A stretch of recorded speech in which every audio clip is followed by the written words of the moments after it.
Bom dia, que a graça e a paz esteja com todos na manhã desse dia. É domingo, é dia do Senhor, é dia em que a Igreja de Cristo especialmente se lembra da ressurreição de Cristo, que garante a nossa salvação, que é a garantia da nossa paz, é a garantia da vida eterna, do perdão dos nossos pecados, da nossa reconciliação com o nosso Deus e de que Ele estará conosco todos os dias da nossa caminhada aqui. É o segundo domingo do mês de maio também, é dia das mães. Infelizmente, ainda devido à pandemia, ao confinamento, muitas famílias estão impedidas de celebrar esse dia como costumamos fazer, reunidos, talvez à volta de uma mesa, nos reencontrando, nos abraçando. Mas, apesar da situação presente, somos lembrados pela palavra do Senhor que não estamos desassistidos, que o Senhor estará conosco, atravessando esse momento, nos ajudando a atravessar esse momento e capacitando-nos a enfrentar as lutas presentes. Portanto, que o seu coração seja renovado em fé, em esperança e no amor do nosso Senhor Jesus Cristo.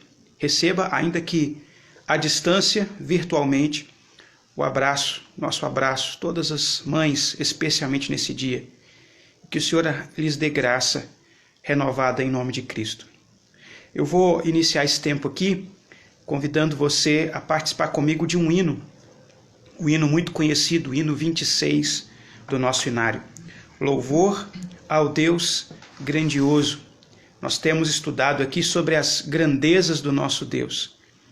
E esse Deus grandioso, esse Deus que está aí com você, mãe querida da nossa igreja, estará com você a cada dia, ajudando a atravessar os tempos maus. Nos lembremos juntos, em gratidão ao Senhor, das virtudes do nosso Deus. Hino 26. Senhor meu Deus, quando eu maravilhado os grandes feitos vejo da tua mão, estrelas, mundos e trovões rolando, a proclamar teu nome na amplidão. Canta minha alma então a ti, Senhor, grandioso és tu, grandioso és tu. Canta minha alma então a ti, Senhor, grandioso és tu, grandioso és tu. Quando atravesso bosques e florestas, ouvindo a brisa pássaros cantar, ou vejo além montanhas altaneiras, o teu poder e glória proclamar. Canta minha alma então a ti, Senhor, grandioso és tu, grandioso és tu. Canta minha alma então a ti, Senhor, grandioso és tu, grandioso és tu. Quando percebo que na cruz maldita, por teu amor, Jesus morreu por mim e me livrou do jugo do pecado, ali vertendo sangue carmesim. Canta minha alma então a ti, Senhor, grandioso és tu, grandioso és tu. Canta minha alma então a ti, Senhor, grandioso és tu, grandioso és tu. quando afinal, em resplendor e glória, Jesus abrir as portas da mansão, eu hei de estar de joelhos entre os santos, na mais humilde e vera adoração. E então cantar eternamente ali, grandioso és tu, grandioso és tu. Então cantar eternamente ali, grandioso és tu, grandioso és tu. Amém. Que Deus renove estas verdades da sua palavra em seu coração, nesse dia, especialmente você, mãe, que acompanha essa transmissão. Eu vou pedir para Dani fazer uma oração de gratidão por esse dia e também orar pela vida das nossas mães. Querido Deus, muito obrigada por esse dia, obrigada pelo dom da vida, obrigada, Senhor Deus, porque o Senhor tem nos conservado com saúde, o Senhor tem cuidado de nós. Deus, obrigada porque a gente pode celebrar hoje o Dia das Mães. Obrigada, Pai, por aquelas que cuidaram de nós, que têm cuidado ainda, que se importam conosco e que são nossas mães, Pai, que têm nos conduzido mesmo por vários caminhos, nos dado orientação. Que o Senhor continue sustentando cada uma delas, que o Senhor continue renovando as forças, a disposição, o ânimo, que o Senhor continue capacitando, Pai, para essa tarefa tão difícil que é ser mãe. Tanto mães de filhos pequenos, como mães de filhos adolescentes ou adultos, que cada uma delas se sinta abraçada pelo Senhor nesse dia, em que a gente não pode estar abraçando pessoalmente. Que o Senhor esteja trazendo sobre cada mãe a certeza do teu amor, a certeza da tua presença, a certeza do teu cuidado, a certeza constante da tua bondade, Pai. Deus, nós temos, nesses tempos, Pai, percebido a cada dia o quanto o Senhor é presente. E nesses momentos em que a gente pode celebrar o Dia das Mães, a gente te agradece também pela presença do Senhor, trazendo para cada uma de nós a certeza da tua bondade. E que o Senhor possa abençoar mesmo esse dia e possa nos conduzir nesse estudo, que a gente possa ouvir a tua voz, aprender do Senhor e receber do Senhor direcionamentos para a nossa vida. Em nome de Jesus. Amém. Amém.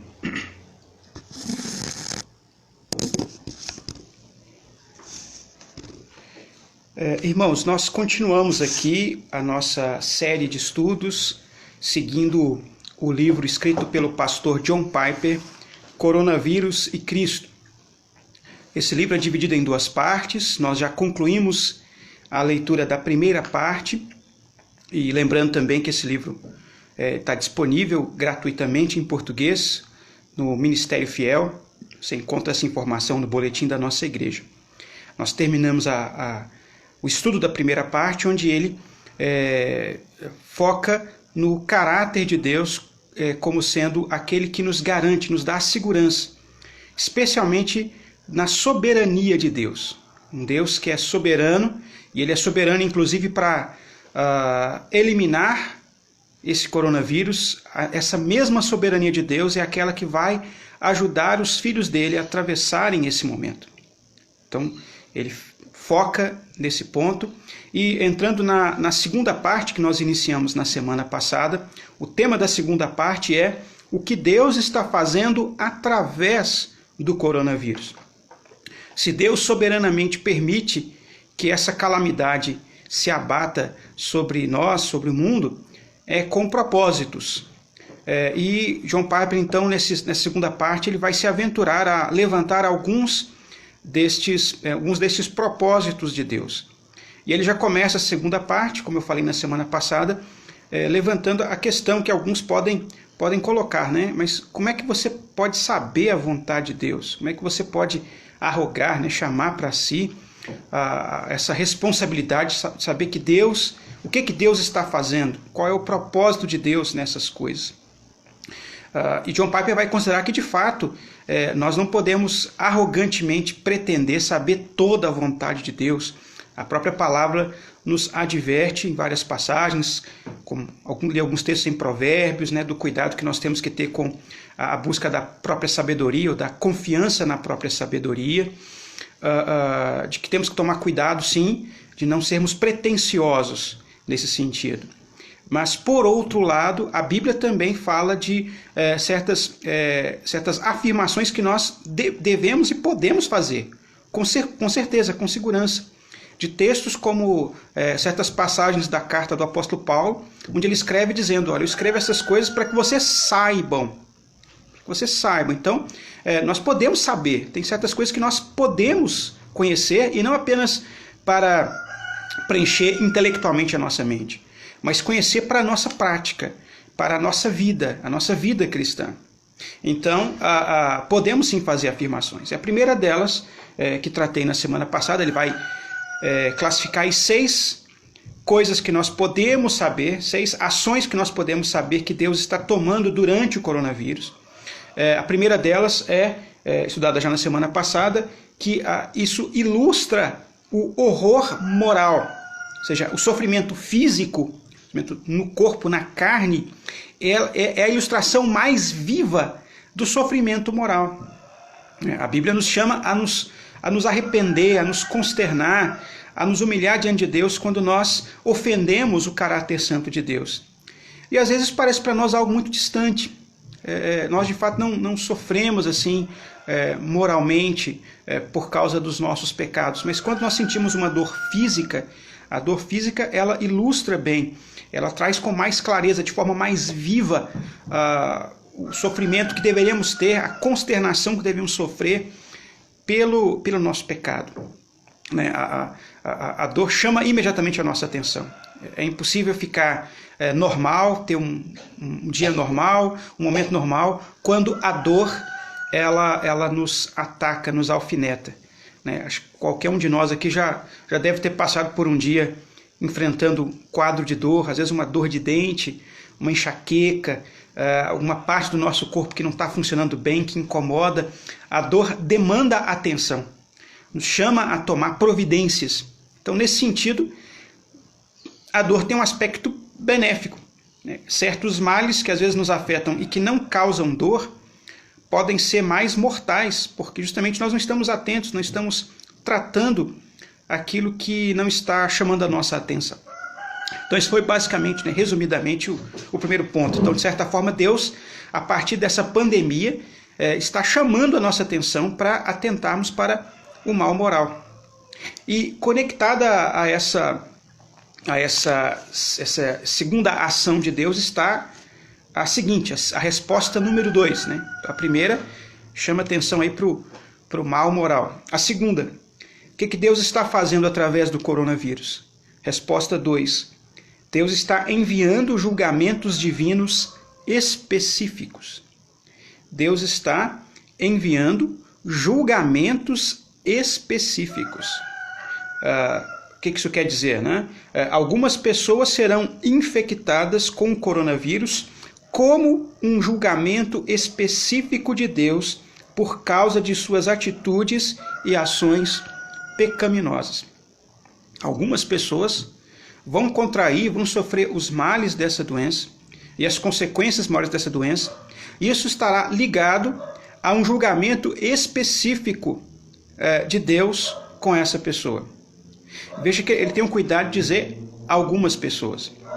Ele não está dizendo aqui que todo mundo que contrair o coronavírus, que todo mundo que tiver o Covid-19, que é a doença causada por esse vírus, está debaixo de um julgamento específico de Deus. Mas ele está dizendo que sim, algumas pessoas estarão sofrendo. Isso estará ligado diretamente a um juízo a essas pessoas. Esse cuidado tem que ser tomado, claro, A Bíblia é clara em dizer que nem todo sofrimento específico, individual, é um castigo de Deus. O exemplo clássico disso é Jó. Sempre, quando tratamos do tema do sofrimento, da dor, o livro de Jó é invocado, ele é chamado.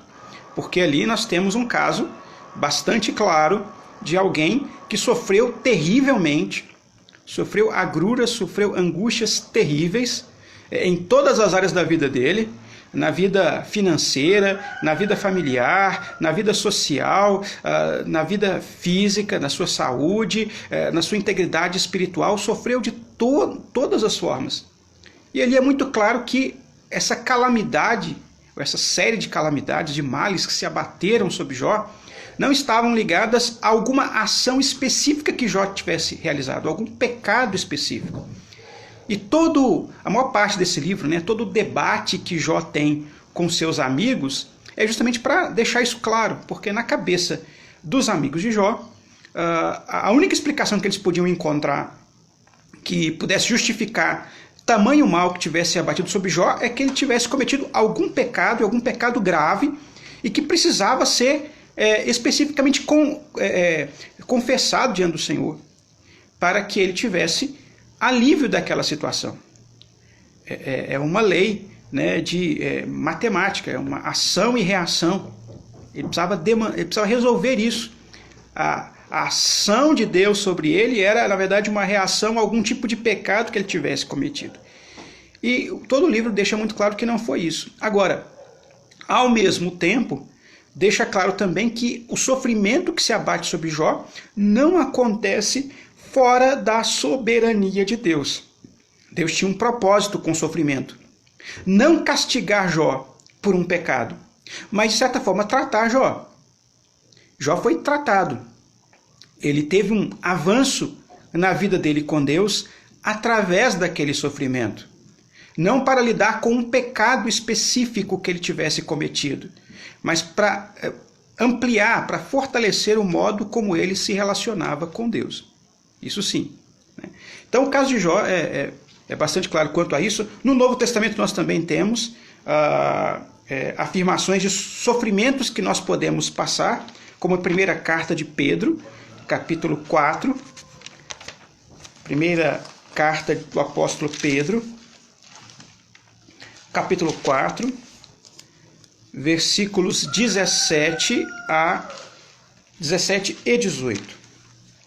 Primeira carta de Pedro, capítulo 4, versículos 17 e 18. Assim diz Pedro à igreja: porque a ocasião de começar o juízo pela casa de Deus é chegada.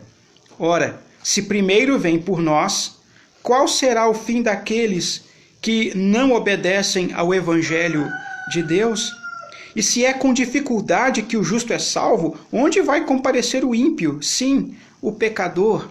Todo o tema de Pedro nessa carta é sobre a maneira como os crentes devem enfrentar o sofrimento.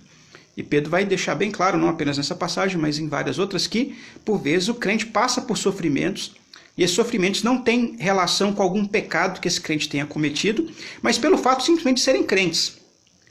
Por você ser crente no Senhor Jesus, você pode ser alvo de perseguição, de calúnia, de acusações, de ameaças e até mesmo de morte. Essa era a experiência muito viva da igreja nos dias de Pedro, e é a experiência viva hoje, inclusive, em vários lugares. Eu ouvi uma notícia aí que no Paquistão, se eu não estou enganado, agora não sei se no Paquistão ou no Afeganistão, mas acho que é no Paquistão, de que por causa da questão do coronavírus e tal, vários recursos materiais de assistência humanitária estavam chegando ali para atender as necessidades das pessoas. Mas a liderança islâmica de certas regiões desse país estavam exigindo que os cristãos se convertessem ao islamismo para receber essa ajuda humanitária. Você recebe um recurso, tem um recurso para ajudar as pessoas, né? Aí pergunta, você é islâmico, né? Você adora Alá? Aí o cara, não, eu sou cristão. Não, então para você receber, você tem que abandonar a fé cristã e você tem que se converter a Alá. Né? E no islamismo isso é muito claro, né? Se você se converte a Alá, você declara a sua fé a Alá, é para sempre. Você não pode depois dizer, não, mas eu só fiz da boca para fora e tal, foi muito desespero. Não. Se você abandonar a fé a Alá, segundo o Corão, você é um infiel e você está condenado à morte. Ou seja, é algo muito sério. Não é uma mera declaração verbal assim, para resolver um problema. É algo muito sério. Então, irmãos, hoje também os cristãos podem estar sofrendo e por vezes sofrem por causa do seu amor a Cristo, do seu compromisso com o Senhor Jesus. Então, a Bíblia considera isso. Então, isso é um fato. Tá?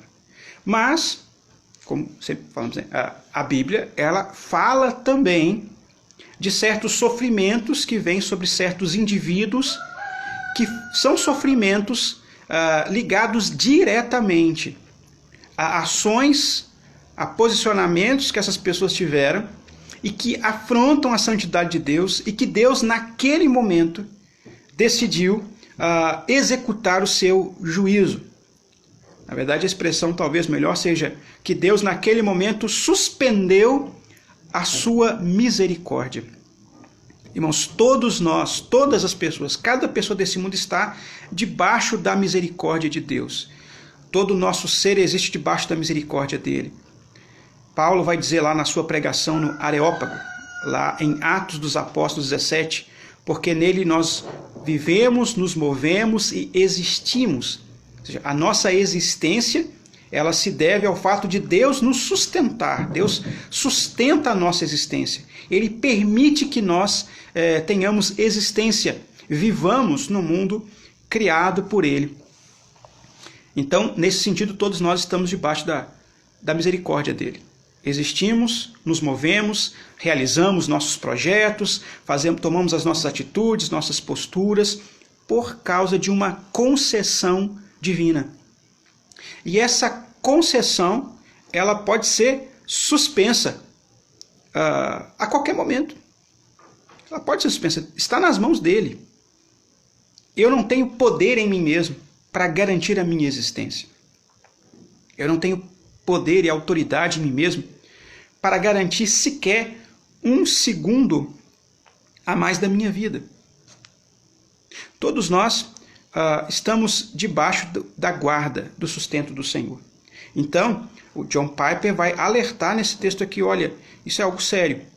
Devemos ter isso também, claramente, de que Deus pode sim suspender, segundo os seus propósitos, a nossa licença para viver no mundo dele e fazê-lo como parte de um juízo específico em relação a um pecado cometido por esse indivíduo. Então, há exemplos na Bíblia.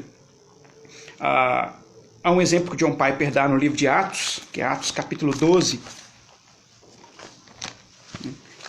E até interessante o fato desse exemplo ser dado no Novo Testamento, porque muitas pessoas têm a ideia assim, não, isso aí era coisa que Deus fazia lá no Antigo Testamento. Lá no Antigo Testamento, a ira do Senhor vinha e se abatia, às vezes sobre um indivíduo, às vezes sobre um exército inteiro, mas a partir do Novo Testamento, Deus teria mudado seu modus operandi, né? Seu modo de operação, e não mais realizaria juízos imediatos, reservando apenas para o momento do juízo final. Não condiz com o que a gente lê na palavra do Senhor. Pelo menos não naquele período apostólico, porque a gente vê aqui no Atos capítulo 12, a história, eu não vou ler o capítulo todo, mas quero que você entenda o contexto onde o fato que eu vou ilustrar aqui vai se dar, é de que o Atos 12 fala de um homem perverso, de um governante perverso chamado Herodes. Herodes era um político astuto, que se aproveitava das situações para ganhar popularidade e poder. É um homem com sede de poder, com sede de glória, não querendo apenas o dinheiro, né, e os privilégios materiais de um alto cargo político, mas querendo mesmo a aprovação. A informação inicial de Atos 12 diz assim: por aquele tempo, mandou o rei Herodes prender alguns da igreja para os maltratar, fazendo passar a fio de espada a Tiago, irmão de João. Vendo ser isto agradável aos judeus, prosseguiu, prendendo também a Pedro, e eram os dias dos pães asmos. Então, o que essa abertura aqui do capítulo 12 fala a respeito de Herodes? Era alguém que queria ser bem visto pela população. Ele queria fama, ele queria ser prestigiado. E ele encontra na perseguição à igreja um meio de ganhar ali os aplausos do seu público maior, né? dos judeus a quem ele governava ali naqueles dias. Ele governava debaixo da orientação, debaixo do poder maior, que era o Império Romano, mas ele tinha ali um governo. Então ele começa a prender os crentes, maltratá-los publicamente, ele vai aumentando cada vez mais o grau de maldade, prende, tortura, né, maltrata publicamente e mata Tiago. Tiago aqui é o primeiro dos apóstolos que é morto pela sua fé. Até então, nenhum apóstolo de Cristo ainda havia sido executado. Já havia tido um mártir, né? Estevão. Estevão não era do grupo dos apóstolos, do grupo dos 12. Mas era uma autoridade dentro da igreja, tinha sido já executado. Mas o primeiro apóstolo, né, testemunha autorizada da ressurreição de Cristo, morre sob o poder de Pilatos. E é uma curiosidade pensar aqui, né, refletir aqui sobre a identidade desse Tiago, porque é o Tiago que é chamado irmão de João. Aí a gente lembra aquela passagem lá atrás, lá nos evangelhos, quando em um evangelho fala de Tiago e João apenas, mas no outro evangelho fala da mãe de Tiago e João. Hoje é dia das mães, né? Aí fala lá da mãe de Tiago e João, chegando para Jesus e perguntando: Senhor, dá o favor aí de que um dos meus filhos se assente à tua direita e outro à tua esquerda, né? Ela pedindo privilégios para os seus filhos que já seguiam Jesus, para que eles fossem distinguidos dos demais, recebessem autoridade. E Jesus fala assim: vocês não sabem o que vocês estão pedindo. Vocês podem tomar o cálice que eu estou para tomar e podem ser batizados com o batismo que eu estou para receber? E naquele momento eles disseram assim: sim, podemos. E eles falaram: vocês não sabem o que vocês estão pedindo, né? E Jesus falou assim: de fato vocês vão tomar o cálice que eu tomo e vão ser batizados com o batismo com que eu sou batizado, mas o assentar-se à minha direita, à minha esquerda, isso é da competência do Pai definir isso. E foram repreendidos pelos demais apóstolos, porque eles também queriam se assentar à volta de Cristo, eles também queriam ter o privilégio de serem distinguidos e se colocarem como poderosos, e Jesus dá uma lição para eles: olha, vocês não devem ter esse tipo de sentimento no coração de vocês, porque no meu reino as coisas funcionam de forma diferente. Quem quer ser o primeiro tem que ser o último. Quem acha que tem glória em ser servido, na verdade deve servir ao outro. Então Jesus coloca as coisas nos devidos lugares. E nesse momento aqui se cumpre a palavra de Jesus, pelo menos para um daqueles dois que lá inicialmente, antes de Jesus ressuscitar, tinham essa pretensão, né, de serem poderosos. O primeiro apóstolo a ser executado é justamente aquele que naquele primeiro momento achava que seria glorioso sentar-se do lado do Senhor Jesus. Ele aqui glorifica o Senhor, dando a sua vida. E nisso nós podemos ver, Tiago foi executado porque ele cometeu algum pecado? Algum juízo de Deus sobre ele? Não. Ele foi executado aqui para a glória de Deus. O martírio de Tiago glorifica o Senhor. E muitos irmãos hoje estão, como eu falei já inicialmente, estão enfrentando restrições, limitações, maus tratos, como está aqui na Bíblia, e até mesmo a morte. Estão glorificando o Senhor e aguardam aquilo que a Bíblia chama a superior ressurreição, quando eles serão honrados pelo Senhor, de fato participarão da glória eterna. Então estamos sujeitos aos males desse mundo. Deus permitiu que um homem ímpio, Herodes, ceifasse a vida de um crente, de um santo do Senhor, alguém que amava o Senhor Jesus e o testemunhava. Então, e o texto diz que ele faz isso, e vendo que isso foi agradável, que ele obteve um bom resultado por parte da população, ele empreende ainda mais maldades. Ele prende agora Pedro. Pedro, que era considerado o principal dos apóstolos, né? O líder do colégio apostólico, também com a pretensão de matá-lo. Aí não vou entrar na história, né, na passagem, mas não sabem que nessa ocasião Pedro foi liberto da cadeia. Houve uma intervenção divina, Deus envia um anjo, a igreja estava em oração em favor de Pedro, né? Apesar de Herodes ter conseguido executar Tiago, a igreja ainda cria e orava para que a igreja para que aquele servo do Senhor, líder da igreja, fosse libertado. E essa deve ser a postura da igreja também hoje, né? Deus pode, na sua soberania, permitir que alguns sejam maltratados e ceifados pela sua fé. Mas isso não quer dizer que nós não devamos orar por libertação, por salvação. E Deus também, na sua soberania, pode tirar da prisão mais bem protegida um dos seus servos e libertá-lo, e ainda permitir que ele continue realizando o seu ministério durante muitos anos. Foi o que aconteceu com Pedro. Pedro sabia, ele já tinha sido avisado de antemão pelo Senhor Jesus, que um dia ele haveria de glorificar o Senhor pelo martírio. Pedro tinha certeza disso, ele diz isso claramente na sua segunda carta. Quando ele escreve a segunda carta, ele sabia que ele já estava para morrer da forma como o Senhor já o havia alertado. E nesse momento em que ele está preso aqui, ele não sabe se, de fato, será que chegou mesmo o dia, né? Talvez esse seja o momento do Senhor me levar, né? Como ele já tinha me falado. Mas aprove a Deus nesse momento não fazê-lo. A igreja, em oração em favor do seu servo, foi instrumento nas mãos do Senhor para que esse soberanamente, segundo a sua vontade, tirasse Pedro daquela cadeia, né? E aí, dessa passagem, diz lá o versículo 19, que Herodes, quando procura averiguar o que tinha acontecido, só tem informação de que Pedro tinha sumido, ninguém dava conta dele. E o que Herodes faz? Diz que Herodes fez um inquérito e ordenou que todos os guardas que estavam tomando conta de Pedro fossem justiçadas. Justiçadas aqui quer dizer executadas.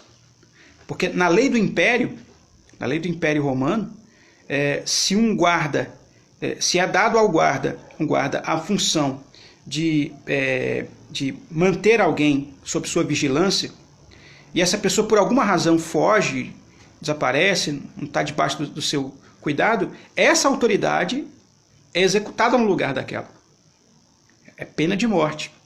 Então, um soldado que lhe fosse confiado o cuidado de um prisioneiro tinha que zelar por aquele prisioneiro. E Pedro estava, digamos assim, na guarda mais austera. Ele estava preso com várias sentinelas, vários grupos de sentinelas tomando conta de um homem. E todas elas foram executadas. Ou seja, Herodes era um sujeito frio, né? Não cumpriu a ordem, morreu. Aplicava a lei ali à risca. E em seguida, nos é contada o restante da história desse governante. E só lembrando também, tá, que vocês vão ver esse nome talvez na Bíblia várias vezes, Herodes, tinha mais de um Herodes. Tá? Havia uma classe de políticos que se sucederam que herdaram esse nome Herodes. Esse aqui não é o primeiro e não será o último também. Havia uma classe de Herodes aí que existiram governando aquelas regiões da Judéia, de Israel. Ora, vou ler aqui agora a partir do versículo 20 de Atos 12. Ora, havia séria divergência entre Herodes e os habitantes de Tiro e de Sidom.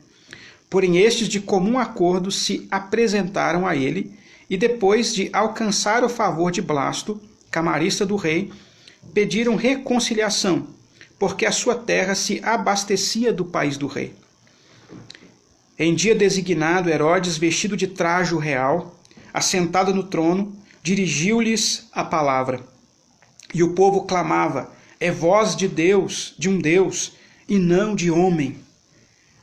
No mesmo instante, um anjo do Senhor o feriu, por ele não haver dado glória a Deus, e comido de vermes, expirou. Então veja o que é falado sobre esse homem, né? Houve um problema político que ele estava lá tratando, ele vai fazer um discurso, um pronunciamento, como que para resolver aquela situação política, e ele se engrandece, ele faz um discurso belíssimo. Tem um historiador antigo chamado Flávio Joséfos, que ele narra a morte de Herodes. Não da forma como a Bíblia a narra. Ele faz uma narrativa diferente, com vários detalhes diferentes. Mas um dos detalhes que Flávio Joséfos coloca no seu relato é que esse traje real que o rei vestia era um traje que refletia a luz do sol. Era um traje dourado, com várias peças metálicas douradas de ouro, e que ele se assentou num lugar que ficava contra o sol, de tal forma que quando o sol batia na roupa dele, havia uma luz, né, refletida para as pessoas. Então, ele apareceu, de fato, glorioso, né, parecendo um ser de glória, iluminado. E que ele teria feito um discurso com palavras tão bonitas, ele teve um discurso tão persuasivo, que as pessoas, ao ouvirem a voz de Herodes, de fato disseram assim: é a voz de um Deus. É como se um Deus estivesse falando conosco. E naquele momento, todo aquele efeito cenográfico, né, como se fosse ele construiu um cenário com uma acústica adequada, com um traje adequado, com até o ponto de onde ele falou, era o ponto adequado, tinha justamente esse objetivo. O objetivo dele é: eu quero que as pessoas me vejam e me vejam como se eu fosse um Deus. Eu quero que elas vejam em mim a glória, né, um ser glorioso. E esse, irmãos, é o pecado básico.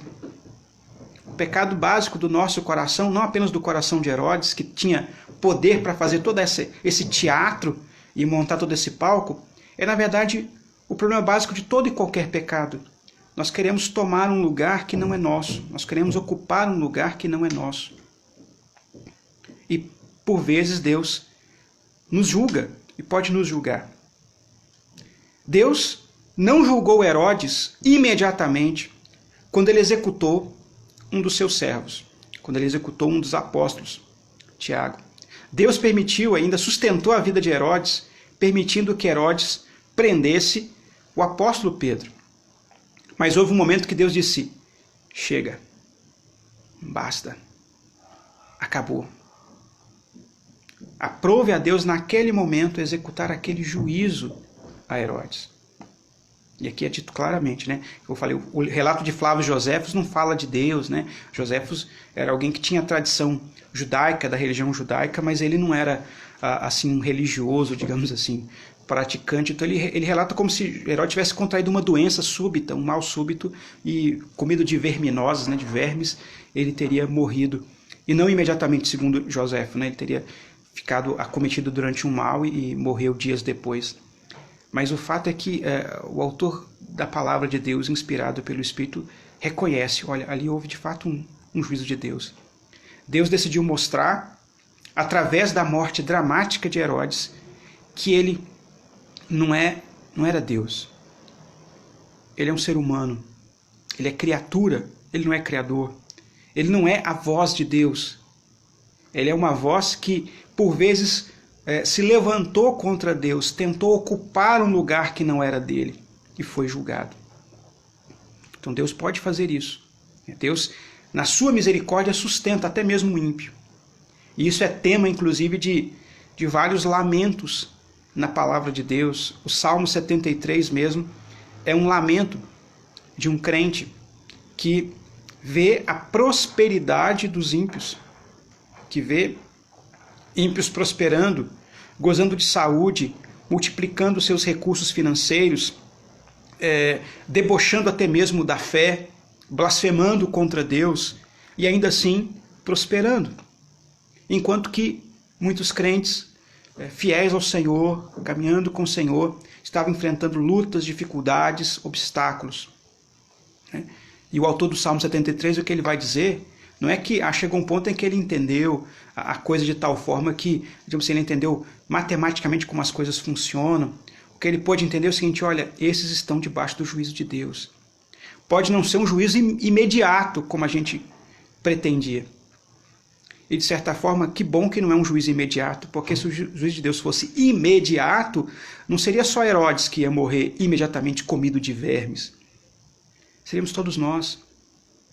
Deus sustentando a sua misericórdia sobre as nossas vidas, nos dando oportunidade de arrependimento, de colocarmos a nossa confiança não em nós mesmos, mas no Senhor, na obra exclusiva de Cristo Jesus, no único que pode garantir a nós a verdadeira vida eterna, o Filho de Deus que se humilhou, veio em carne, humilhou-se a si mesmo. Ele deixou de lado a sua glória, como a carta aos Filipenses fala, né? Ele não arrogou para si a glória divina, mas assumindo a forma humana, ele padeceu por nós, ele morreu por nós naquela cruz. E por causa desse sacrifício, em que Jesus abriu mão da sua glória, do seu privilégio, dos seus privilégios divinos, para morrer na cruz do Calvário, é que nós somos salvos. Isso é o testemunho da misericórdia de Deus, de que Deus está nos sustentando com a sua misericórdia. Mas sempre devemos nos lembrar, pode chegar a um ponto em que Deus, por causa da sua soberania, da sua vontade, ele suspende a sua misericórdia. E ele traz uma prova viva na história de que ele ainda é o Deus que julga os pecados.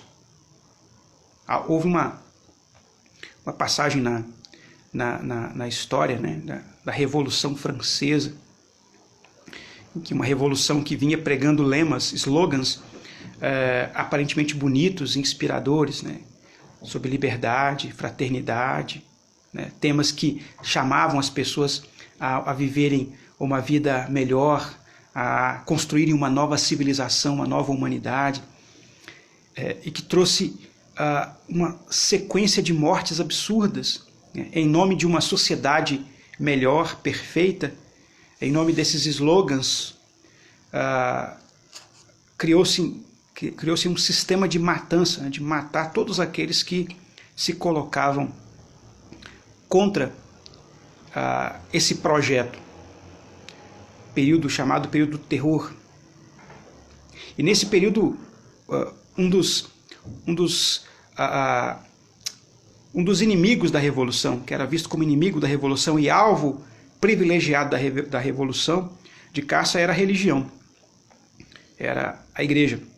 A religião era algo atrasado, algo incondizente com a iluminação da razão, o período das luzes, o chamado iluminismo. E porque fé era algo absurdo, algo não racional, deveria ser rejeitado.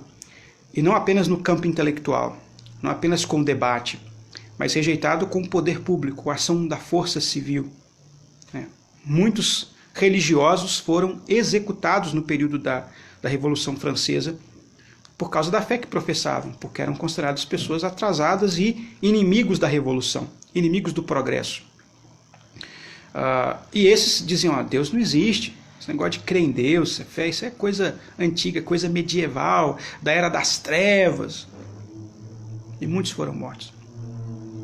Um desses homens, Robespierre, aguerrido defensor dessa causa, um dos grandes líderes, chegou então a compor, né, obras de arte que viriam a substituir os cultos a Deus, né, as cerimônias religiosas. Ele mandou encenar uma ópera, que falava das luzes, da razão, como sendo aquela que viria a trazer definitivamente a prosperidade para toda a humanidade. E o final dessa ópera é muito interessante, né? Lembra muito Herodes, porque no final da ópera, esse próprio líder da revolução, ele desce uma longa escadaria, vestido com trajes de sol, trajes dourados, iluminados, com o sol brilhando ao fundo, e ele descendo do que seriam os céus, né, por uma escadaria até a terra, com cetro na mão, cheio de pompa e de glória. Ali está o exemplo, né, da rebeldia final contra Deus. O homem diz, Deus não existe, Deus não é real, Deus é uma fábula, a razão vai nos salvar. Na verdade, esse discurso era apenas para esconder um outro desejo que está no coração, que estava também no coração de Herodes aqui nessa passagem. Dizer, eu quero ser Deus.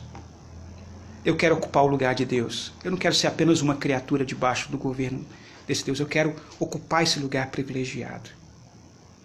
E poucos dias depois da encenação dessa ópera, Robespierre, também houve lá um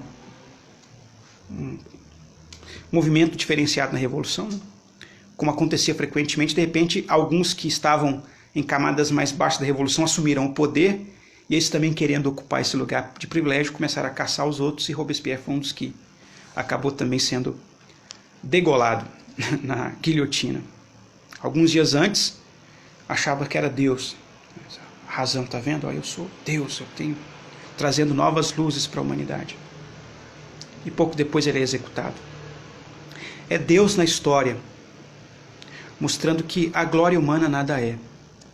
Os poderosos desse mundo às vezes acham que vão governar indefinidamente e morrem humilhados, muitos morrem no desprezo, morrem no esquecimento, morrem por conspirações de outros que querem o mesmo objetivo que eles querem, ocupar esse poder.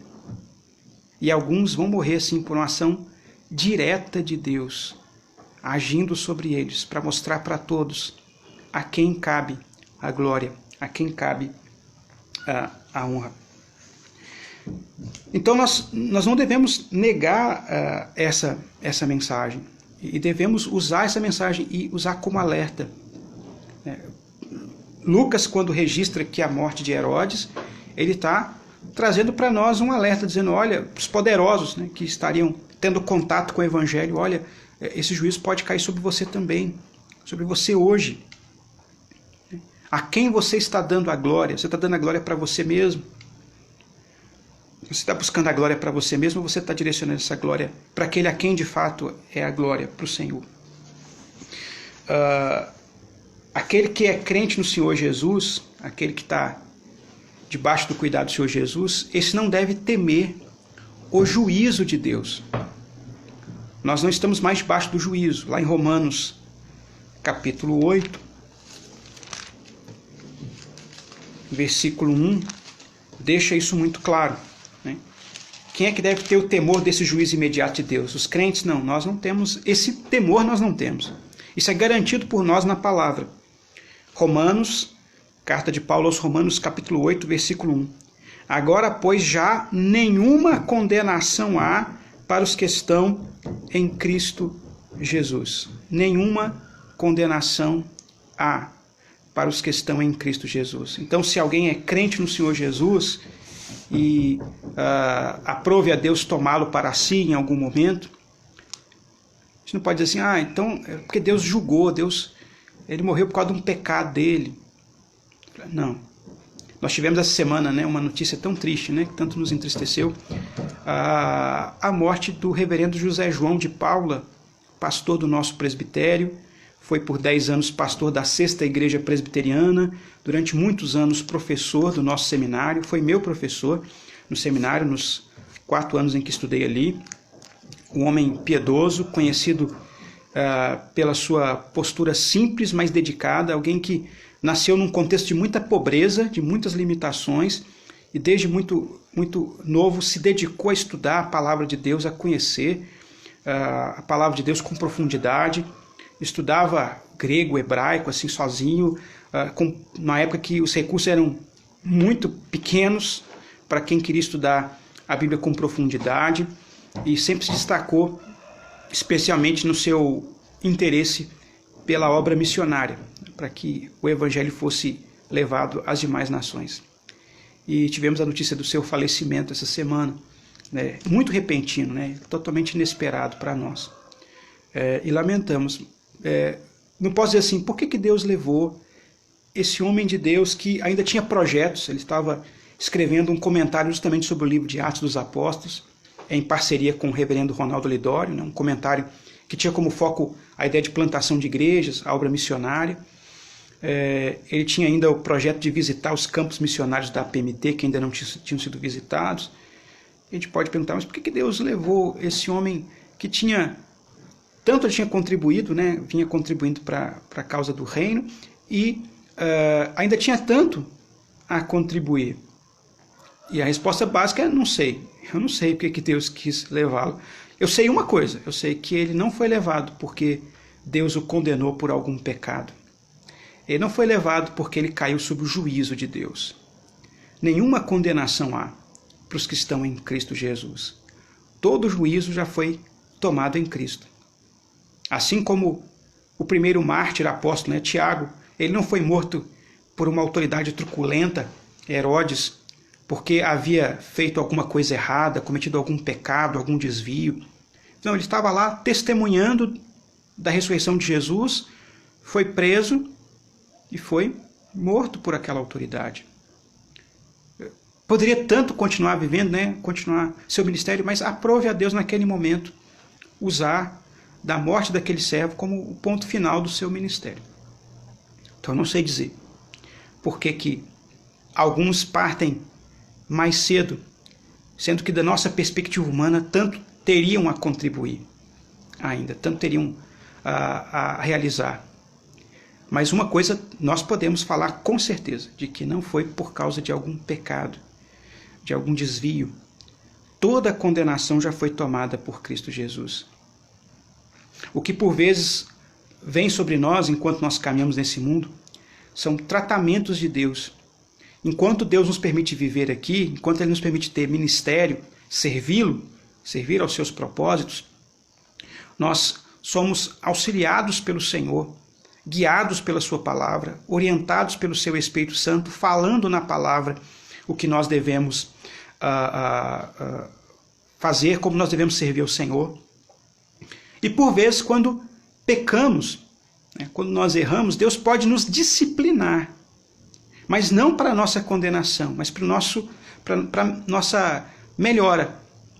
Então, se você abrir a sua Bíblia lá em Hebreus, na carta de Paulo, na carta aos Hebreus, nós não sabemos exatamente quem foi o autor dessa carta, há sempre um debate aí em relação à autoria, mas a carta aos Hebreus, capítulo 12, versículo 6. Eu vou ler a partir do versículo 4